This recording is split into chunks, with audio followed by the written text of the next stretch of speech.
নমস্কার বন্ধুরা, নিয়ে চলে আসলাম আজকে আবার একটা রেসিপি। এটা হলো গিয়ে কাঁচা মাছ, মানে কি না ভেজে রান্না করেছি মাছ। আজকে মাছটা না কেটে এনেছিল, সেরকম বড় মাছ আনেনি।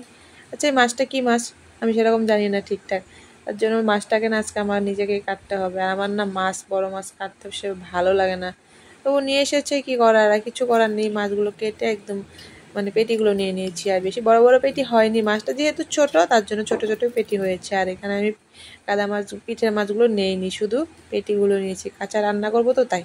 তো নুন হলুদ দিয়ে ভালো করে ধুয়ে নিয়েছিলাম মাছটা, হলুদ দিয়ে লেবু দিয়ে নুন দিয়ে তারপরে ধুয়েছি মাছ, কারণ কাঁচা রান্না করবো তার জন্য। আর এদিকে মশলাগুলো সব রেডি করে নিয়েছিলাম।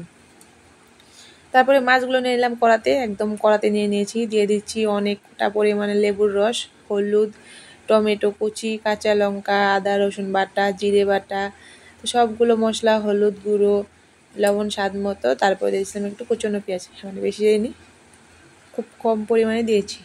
তারপর এটা রান্না হবে গিয়ে সর্ষের তেলে, একদম মানে কাঁচা রান্না তো সর্ষের তেলটাই মাস্ট, আর সর্ষের তেলে ভালো লাগবে।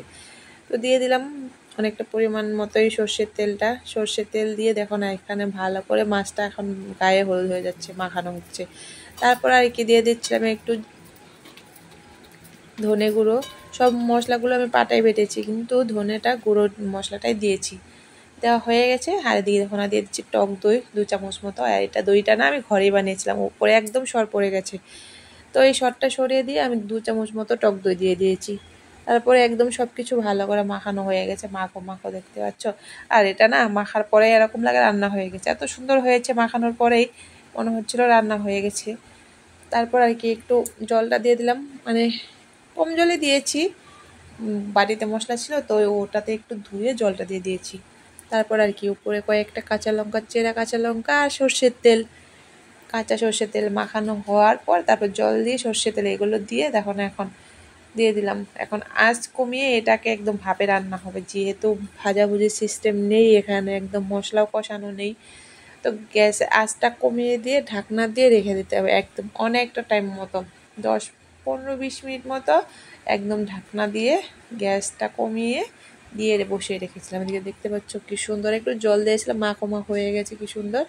তারপর আর কি উপর থেকে ছড়িয়ে দিলাম ধনেপাতা, আর কি সুন্দর ফুটছে দেখতে পাচ্ছ টকবক করে।